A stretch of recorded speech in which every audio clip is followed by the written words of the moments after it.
Ada orang bertanya ke saya, apa pendapat Ustadz tentang Ustadz Mahir At-Tuwailibi. Jadi Ustadz Mahir saya lihat bacaannya banyak, nulisnya tajam, dan peduli dia dengan kita, peduli dengan keadaan. Tapi orangnya kasar Pak Ustadz, ada juga yang bilang begitu. Ya, orang Medan memang gitu gayanya. Orang Medan itu sama macam makanannya, begitu sebelum masuk, begitu juga setelah keluar, begitu di luar, begitu juga di dalam, macam daun ubi tumbuh. Jadi sebetulnya bunyinya aja begitu, tapi hatinya baik. Saya tahu, saya sekolah di Medan. Mudah-mudahan dipanjangkan Allah umurnya, sehatkan Allah badannya, anaknya dijadikan Allah penghafal Al-Quran, mujahid fisabilillah, dan yang paling penting istiqomah, mati dalam keadaan husnul khatimah. Sallallahu ala sayyidina Muhammad wa ala alihi wa sahbihi wasallam warahmatullahi. Assalamualaikum warahmatullahi wabarakatuh. Kepada ahli bersih, dan saya akan menceritakan beliau belajar, karena ahli bersih itu ulama, bukan sekedar ulama, dan beliau min zuriyatil nabi, kami termasuk orang-orang muhajirin lah, orang-orang yang mencintai habaib. Dan ahli bersih itu memang sama sekali saya ingin sampaikan isi hati saya, bahwa saya itu gak benci sama beliau. Saya itu gak membenci beliau dan gak punya masalah dengan beliau, dan saya mencintai beliau. Cuman alasan komentar saya itu disalahpahami oleh banyak orang, kemudian digiring kepada opini lain dalam tanda kutip bahwa saya menghina Habib Lutfi saja. Saya itu meminta maaf dan cinta beliau. Saya dipanggil di Bareskrim, dikenai 5 pasal. Waktu itu saya sedang umroh, sebulan saya tinggal di rumah Habib Rizik, saudara. Kalaulah gara-gara aktif mengkritik penguasa, aktif mengkritik rezim zalim, itu dianggap sebagai, ya ini supaya biar nampak, janganlah kalian ganggu. Kalaulah mengkritik penguasa dianggap sebagai intel, tidak ditangkap-tangkap, bagaimana dengan Ustadz Yahya Waloni? Panggung ini saya manfaatkan untuk klarifikasi biar jangan ada fitnah. Betul tidak? Betul tidak? Difitnah. Saya kena fitnah berulang-ulang, bahkan fitnah itu muncul dari saudara sendiri, ya, yang mereka bikin komunitas apa itulah di Jakarta, ngundang Ustadz Somad juga. Ustadz Somad itu orang baik, orang soleh, sama saya hubungannya sampai detik ini baik, nggak ada masalah. Tapi ada pihak-pihak tertentu yang mau merusak ukhuwah Islamiyah antara kami. Betul tidak? Betul tidak? Lawan tidak? Nggak boleh umat Islam dipecah belah. Ulama sama ulama mau diadu. Biar Ustadz Somad nggak suka sama saya benci dengan Ustadz Somad. Ada yang mengadu-mengadu begitu, saudara. Ini betul atau enggak ini? Betul atau tidak? Oleh karena itu saya mau klarifikasi. Kalau Mahir Tuwailibi adalah intel, betul-betul bagian dari badan intelijen negara, saya dari mimbar panggung ini semoga Allah Jalla Jalaluhu segera sambar petir saya, saudara. Tapi kalau tuduhan itu tidak benar, semoga yang menuduh-nuduh saya intel itu, semoga Allah melaknat dia dunia dan akhirat. Gak boleh menuduh-nuduh sembarangan orang tanpa bukti. Kau tidak pernah kenal dengan saya, kau tidak pernah bertemu dengan saya, duduk dengan saya kau tak pernah, kau mengaku-ngaku kenal saya. Apa ini namanya? Bukankah Nabi Muhammad berkata dalam hadisnya, kalau mau mengetahui akhlak dan kepribadian seseorang, kita harus safar dulu. Safar itu artinya perjalanan dulu. Paham tidak? Baru berapa menit saya ceramah?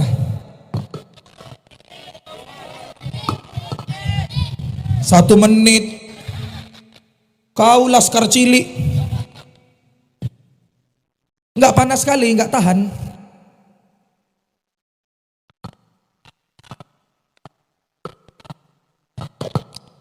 Lanjut. Ya apa ya, aku pun bingung apa materi ceramahnya. Saudara, terkait dengan Maulid Nabi, bukan ceramah kita.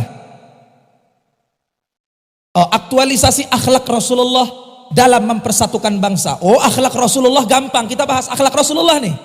Kata Allah dalam Quran, Muhammadur Rasulullah walladzina ma'ahu asyidda'u 'alal ruhama'u. Kalian ini nggak hafal ayat Quran, nampaknya banyak kali maksiat kalian. Muhammadur Rasulullah walladzina ma'ahu asyidda'u 'alal kuffar ruhama'u bainahum. Muhammad utusan Allah dan orang-orang yang bersama Nabi Muhammad itu punya karakter, punya akhlak. Bagaimana akhlaknya Rasulullah dan para sahabat? Lihat baik-baik. Akhlak dan karakternya Rasulullah dan para sahabat, saudara, keras kepada orang-orang kafir dan munafik, tapi berlemah lembut, berkasih sayang sesama mereka. Kenapa kalian ketawa? Inilah yang bikin sibuk nih. Saya bolak-balik Saudi. Dari kecil saya terinspirasi dengan Saudi. Jadi gaya-gayanya pun gaya Saudi. Memang udah stylenya begini. Tapi tak bisa kulawan ombak angin. Ya udahlah. Nampak lebih muda apa lebih tua? Lebih muda apa lebih tua? Lebih muda? Ganteng mana? Lebih bagus dibuka apa pakai gutroh? Buka. Ustaz Somad, apa kalian ngomong kayak gitu saya ganteng apa karena udah kepanasan apa mana? Ganteng apa tidak? Begini manisnya muka aku, dibilang mereka aku keras, ekstrim, kasar. Betul tidak? Rasulullah dan para sahabat memiliki karakter keras kepada orang kafir dan munafik, tapi berlemah lembut sesama mereka.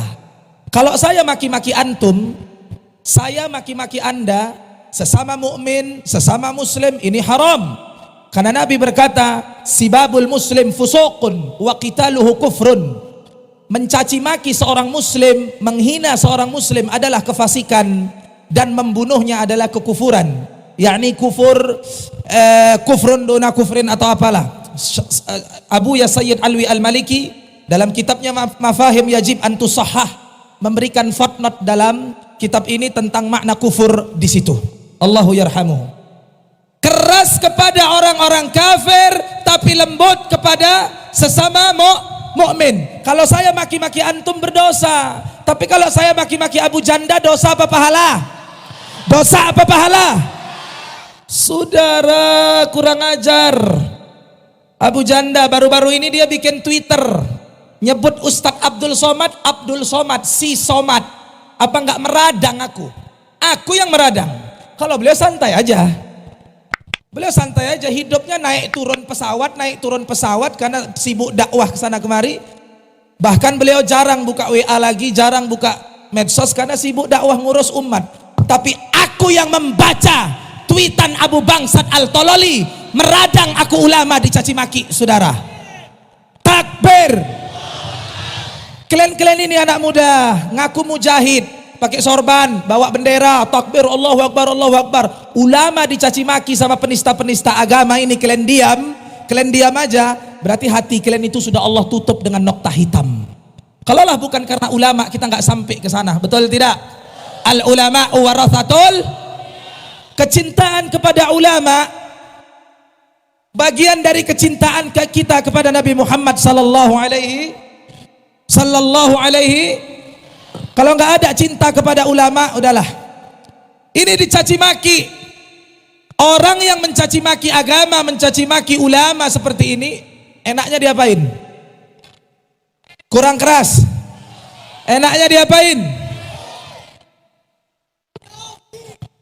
Diapain? Pancung. Nanti ku pancung betul, aku ditangkap, kau diam. Diapain? Dengar baik-baik. Ustadz ceramah provokatif, bukan.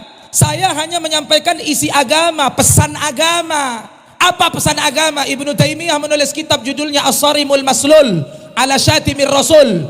Pedang terhunus kepada para penista-penista agama, penista-penista Rasulullah. Pedang terhunus. Artinya apa, saudara? Kalau terhadap penista agama semacam Abu Janda, Denny Siregar, Ade Armando, jangankan dicaci maki, dipancung saja halal, saudara. Takbir. Halal darahnya. Cuman jangan setelah ini kalian kalau ketemu Abu Janda di rel kereta api terus pun kalian bacok, jangan. Fatwa siapa? Fatwa Ustadz Maher. Nggak mau, aku nggak mau tahu. Urus sendiri di Kapolres. Ya, halal darahnya. Ini yang dibahas. Aktualisasi akhlak Rasulullah dalam mempersatukan bangsa. Ustadz, tapi Rasulullah itu akhlaknya lemah lembut, nggak keras, nggak pernah maki-maki. Siapa bilang? Kalian tahu yang namanya Abu Jahal tidak? Tahu tidak? Masuk neraka apa masuk surga? Masuk neraka apa masuk surga? Itu di sebelah kanan saya, sudut dekat gerbang hitam ada intel 2 orang, saudara. Ada intel 2 orang, biarin aja. Semoga intel dapat pahala. Amin. Amin. Apa ceramah saya tadi barusan?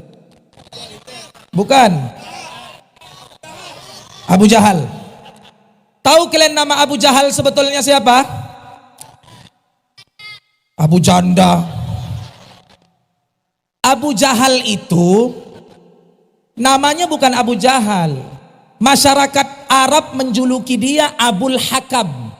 Abul Hakam artinya orang yang sangat bijaksana. Itu artinya, ya. Hakam, hakim yakni bijak. Dijuluki Abul Hakam oleh masyarakat Arab. Tapi karena Abu Jahal ini bajingan, Abul Hakam ini bajingan, bangsat, menista Nabi Muhammad, membenci dan merongrong Islam, membenci dan merongrong dakwah Islam yang dibawa oleh Nabi Muhammad, bahkan dia menyiksa sebahagian sahabat yang masuk Islam, maka Nabi Muhammad menjulukinya Abu Jahal. Apa arti Abu Jahal? Abul Hakam artinya si bijaksana, Abu Jahal artinya si tolol. Berarti Rasulullah nyebut tolol tidak? Rasulullah nyebut tolol tidak? Menyebut tolol kepada orang yang tolol itu sedekah. Betul tidak? Betul tidak? Ada satu kelompok di zaman Nabi Muhammad, namanya Abdullah bin Dzil Khuwaisirah, bapak moyangnya kaum Khawarij, yang gampang mengkafir-kafirkan umat Islam, gampang menyesat-nyesatkan umat Islam. Rasulullah berkata kepada kelompok ini, innahum kilabu ahlin nar, sesungguhnya mereka adalah anjing-anjing neraka. Rasulullah nyebut anjing tidak? Nyebut tidak? Rasulullah memaki orang-orang Khawarij dengan sebutan anjing-anjing neraka. Allah berkata dalam Al-Quran, sesungguhnya orang-orang kafir itu syarrad dawab, sejelek-jelek binatang melata. Allah menyebut binatang. Jadi kata-kata kasar diperuntukkan makhluk-makhluk yang memang wajar dikasari. Wajar tidak? Wajar tidak? Jadi udah bener, ada Habib Rizik, ada Habib Bahar. Saya nggak mau ceramah ini. Saya lagi mau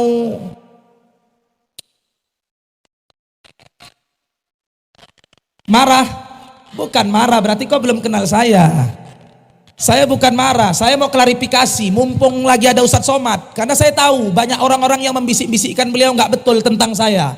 Jadi saya harus klarifikasi bahwa saya tidak sesuai yang dituduhkan. Kalau yang menuduh-nuduh kita ini adalah musuh Islam, ya si babi janda dan sebagainya, itu nggak ada masalah. Tapi yang sakit ini adalah ketika yang nuduh-nuduh kita itu orang satu paham sama kita. Yang kita bela-bela dari dulu, dia difitnah kita bela. Ya, kita suruh jamaah kita ikut ceramah dia, tapi dia menuduh-nuduh kita di belakang. Ini jadi isu yang besar di kalangan para komunitas-komunitas hijrah dan di kalangan para aktivis-aktivis pergerakan. Maka saya perlu klarifikasi. Nggak mau saya kehormatan saya diinjak-injak, saudara. Oh, tapi Ustadz Abdul Somad mengajarkan kita harus sabar kalau dicaci maki, kalau dituduh-tuduh. Saudara, bukankah syariat Islam ditegakkan ada maqasidnya? Bukankah maqasidus syariah, tujuan ditegakkannya syariat 5? Yang pertama hifdzul mal, menjaga harta. Yang kedua hifdzud din, menjaga agama. Yang ketiga hifdzul muru'ah, menjaga kehormatan. Kalau di Indonesia ini tegak syariat Islam, kau gampang-gampang menuduhku tanpa bukti. Syariat Islam, negara Islam, daulah Islam mencambukmu 80 kali, saudara. Betul tidak? Betul tidak? Orang baik-baik dituduh begini, dituduh begitu, tidak ada saksi 4 orang, nggak boleh. Syariat Islam itu harus tegak kepada orang-orang yang gampang menuduh-nuduh tanpa bukti, memfitnah-fitnah tanpa bukti. Makanya saya hari ini agak kurang apa ya? Kurang fit. Kalau kemarin di Labuhan Batu fit, apalagi setelah kena kopi Istana, enak kali memang. Pak Bupati minta nomor saya, Ustadz Maher minta nomor saya. Pak Bupati, antum yang minta ya, bukan saya minta nomor antum. Ya Ustadz, kenapa? Kirimkan dulu alamat rumah Ustadz Maher di Bogor, saya kirimkan kopi saya banyak-banyak. Alhamdulillah, maaf saya tidak minta, cuman kalau kau kasih ku terima. Betul tidak? Nah maka nggak boleh syariat Islam itu diabaikan. Yang keempat, menjaga agama. Man baddala dinahu faqtuluh. Kalau orang murtad, bunuh. Yang kedua, menjaga harta. Kalau orang mencuri, potong tangan. Kan itu tujuan ditegakkannya syariat. Lalu kenapa antar muslim dengan muslim yang lain saling tuduh, saling curiga, saling mencurigai, saling suuzon, berburuk sangka dan sebagainya? Itu bukan bagian dari akhlak Islam. Yang kelima, menjaga apa yang kelima? Siapa yang bisa jawab? Saya dapat hadiah. Siapa yang bisa jawab? Menjaga apa? Menjaga apa yang kelima? Maqasidus syariah. Hah? Menjaga apa? Sebetulnya saya bukan nanya, aku pun lupa. Ada 5 tujuan ditegakkannya syariat: menjaga agama, orang yang murtad bunuh, menjaga harta, mencuri potong tangan. Jadi kalau ada orang kafir orang muslim mencuri barang orang kafir, tetap aja dipotong tangannya. Nabi mengatakan, hadisnya sahih saudara, idza kanat Fatimah Zahra bintu Muhammadin saraqat laqata'tu yadaha. Kalaulah Fatimah Az-Zahra putri Nabi Muhammad sendiri mencuri, aku yang potong tangannya. Jadi syariat Islam itu ditegakkan gak pandang bulu, betul tidak? Betul tidak? Yang ketiga, menjaga darah, hifdzud dam. Ya ayyuhalladzina amanu kutiba alaikumul qisas. Orang-orang beriman, diwajibkan atas kamu kisos, bunuh balas bunuh. Jadi kalau ada yang membunuh, balas bunuh, menjaga darah. Yang keempat, menjaga muru'ah, harga diri, kehormatan. Orang baik-baik dituduh berzina, orang baik-baik dituduh sodomi orang baik-baik dituduh kawin cerai dan sebagainya. Diserang pribadinya tanpa ada saksi dan bukti 4 orang yang siap disumpah timba masuk sumur, maka dia wajib dicambuk 80 kali dalam syariat Islam. Terjaga tidak kehormatan? Terjaga tidak? Kalau syariat Islam tegak, nggak akan ada yang nuduh-nuduh Habib Rizik chatting mesum dengan Firza Husein. Betul? Betul. Semoga yang nuduh-nuduh itu, yang bikin chat-chat mesum palsu Habib Rizik dengan Firza Husein, aminkan ya. Semoga diaminkan malaikat. Semoga disambar petir. Amin. Amin.